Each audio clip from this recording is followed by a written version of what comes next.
Loin des dernières techniques de développement personnel, il existe une solution simple et non sexy pour en finir avec la lutte intérieure et vivre une vie remplie de kiff. Et cette solution, c'est jouer ta note. C'est-à-dire être qui tu as réellement envie d'être et faire ce que tu as réellement envie de faire de ta vie. Quand tu réapprends à jouer ta note, automatiquement tu détruis tout un tas de blocages et reconnectes un niveau de kiff, d'énergie et de pouvoir sur ta vie radicalement différent. Mais attention, jouer ta note est simple mais pas facile. Ça demande un vrai travail pour te libérer des mécanismes inconscients qui se sont empilés comme les couches d'un oignon et qui aujourd'hui t'empêchent d'incarner l'être unique que tu es. Dans ce podcast, je te partage certaines clés qui permettent à mes clients en coaching et qui te permettront peut-être de démarrer ta transformation. Je m'appelle Charles Ariel, bienvenue dans ce nouvel épisode de Joue ta putain de note. Je vais t'enregistrer ce podcast directement sur mon téléphone et sans micro. D'habitude, j'ai toujours mon micro sur moi, mais là, exceptionnellement, je l'avais pas, donc la qualité sonore de cet épisode sera peut-être un peu moins bonne. Mais voilà, quand je suis aspiré, je prends l'inspiration au vol. Et j'ai envie de te parler de gratitude, j'ai envie de te parler du cercle vicieux du j'en veux toujours plus. Je pense qu'on est énormément à être enfermé plus ou moins dans cette spirale du je veux toujours plus, je veux toujours mieux, et surtout je serai heureux quand.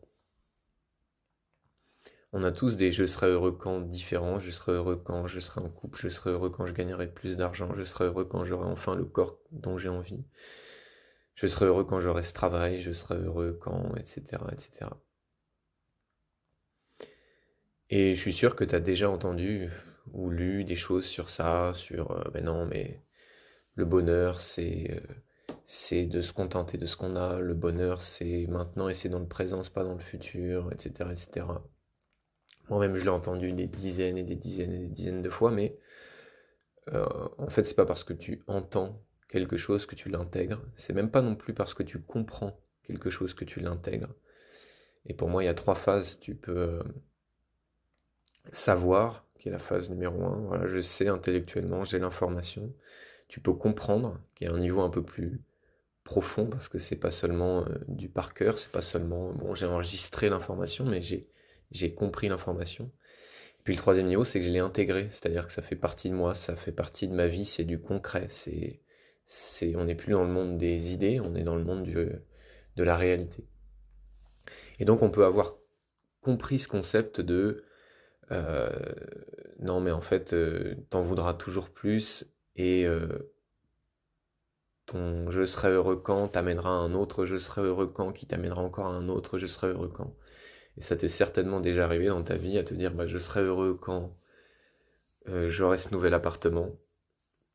Et puis t'as ce nouvel appartement, et puis t'es très content pendant 3 jours, et puis au bout de 3 jours, t'as déjà oublié que t'étais dans ce nouvel appartement, euh, qui avait été ton objectif pendant des mois, et que t'avais fixé ton bonheur sur cet objectif, et tu t'étais dit, consciemment ou inconsciemment, bah, je serai heureux quand j'aurai cet appartement. Mais comme on est des êtres humains et qu'on s'adapte extrêmement vite, en fait, dès qu'on atteint un objectif, la période où on, on est en joie d'avoir atteint cet objectif, elle est de courte durée, et c'est pas quelque chose qui va durer éternellement. Et donc forcément, quand tu es dans ce cercle vicieux, bah, dès que tu vas atteindre ton objectif, quelques heures, quelques jours après, tu vas te fixer un nouveau je serai heureux quand, qui lui va être plus beau, va être mieux, va être plus ambitieux, va être plus tout ce que tu veux. Et tu vas te dire, bon bah maintenant que j'ai mon appart, bah, je serai heureux quand j'aurai cette maison au bord de la plage. Et ce que tu vas faire en faisant ça, c'est de nouveau repousser ton bonheur, décider que tu ne peux pas être heureux maintenant, puisque quand tu décides je serai heureux quand X, bah, tant qu'il n'y a pas X, tu ne peux pas être heureux. Et en fait, tu ne fais que tourner dans ce cercle vicieux d'insatisfaction et de ne pas savourer ta vie. Et encore une fois, j'ai entendu cette info des dizaines de fois, j'ai vécu aussi des situations qui m'ont fait voir que, bah oui, quand j'étais entraîneur de basket, je serais heureux quand j'aurais gagné tel match ou j'aurais gagné tel championnat ou machin, bah Une fois l'objectif atteint, c'est cool, c'est bien, ça dure quelques minutes, quelques heures, et puis après, paf, ça retombe, et puis il y a ce vide qui s'installe à nouveau, et puis donc tu te refixes un objectif, et j'ai vécu plein de situations dans ma vie qui m'ont fait un peu plus intégrer ça, mais là je suis en train d'en vivre une encore plus.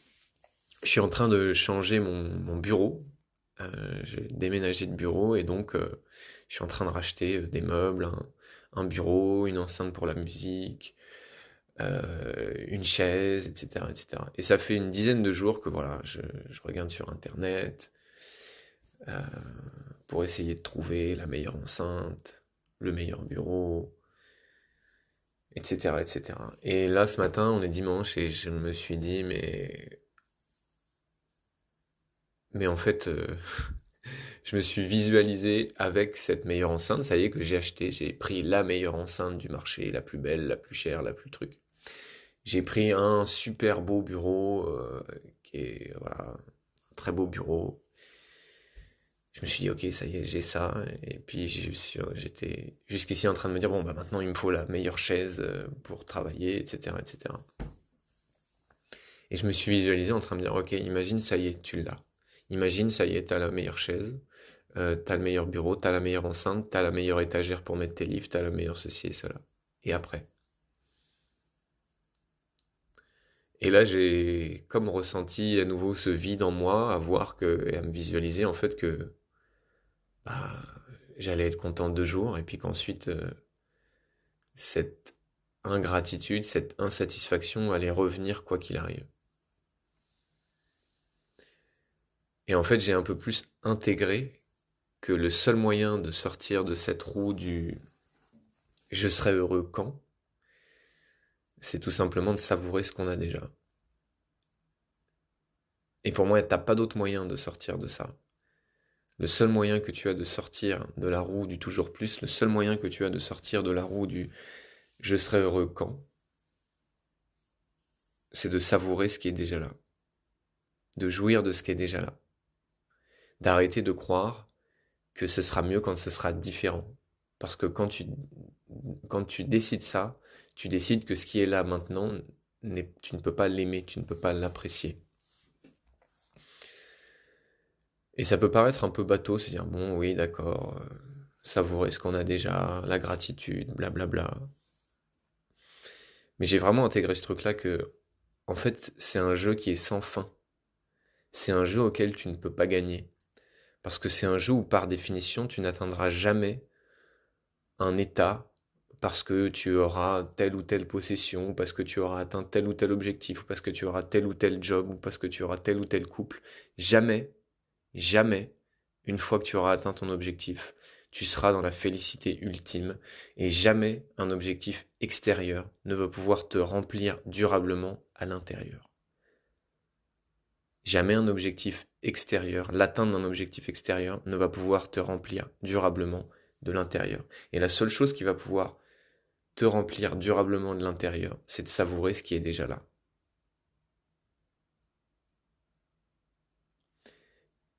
Et après ça vient l'idée de, oui, mais Charles, si je savoure ce qui est déjà là, je vais perdre mon ambition, je vais perdre mon envie d'évoluer, je vais perdre mon envie de grandir, je vais perdre mon envie de progresser, parce que forcément, si j'aime ce qui est là,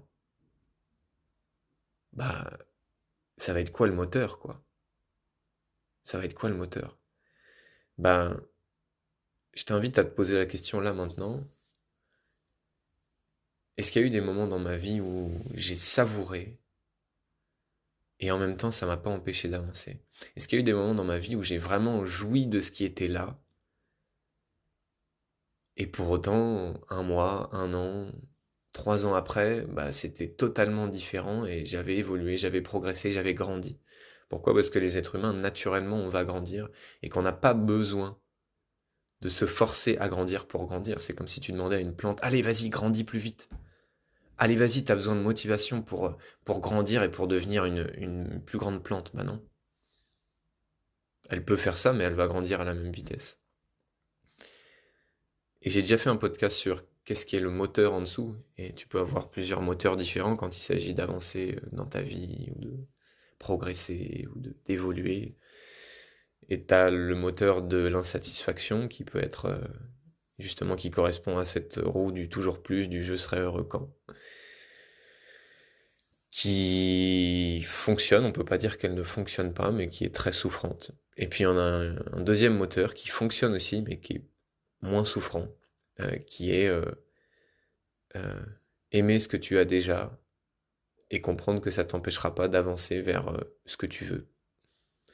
Et que c'est paradoxal, mais pour autant ça fonctionne ensemble. Et tu peux aimer ce que tu as, tout en cherchant, tout en laissant faire les choses et avoir confiance dans le fait que ça va évoluer. J'ai envie de terminer ce podcast parce que j'avais commencé à écrire, j'écris tous les jours et j'ai envie de te lire un peu ce que j'ai écrit. Ça va peut-être pas être structuré, mais voilà.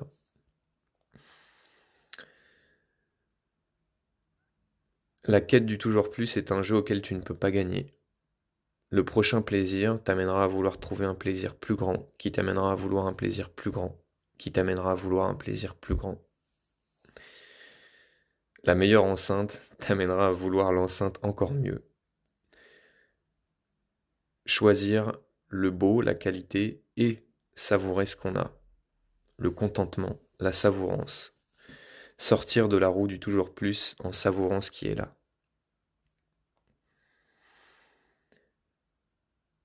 Tu ne peux être heureux qu'en savourant ce qui est là, pas en pensant à un demain qui sera mieux qu'aujourd'hui. Vivre dans l'illusion que demain sera mieux qu'aujourd'hui. Avec ce système, quand on sera demain, tu penseras déjà au prochain demain. Tu passeras d'un je serai heureux quand à un autre je serai heureux quand. Mais un mieux, un plus beau, plus ambitieux, plus grand. Cette fois c'est sûr, ça sera mieux quand. Voilà, j'ai juste envie de terminer sur ça.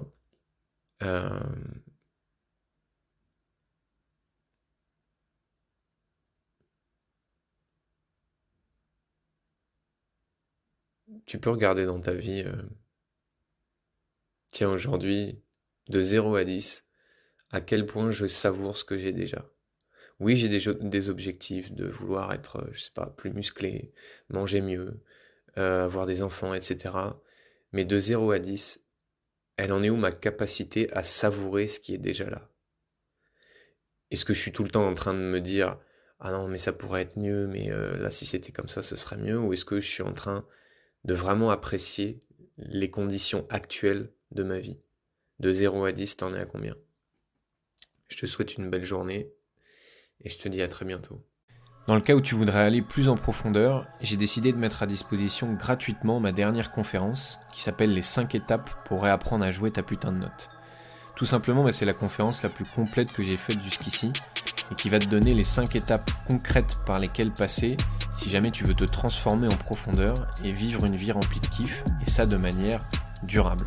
Donc tout simple, si tu veux obtenir la conférence, tu cliques sur le lien que tu vas trouver dans la description de cet épisode. D'ici là, je te souhaite de jouer ta putain de note.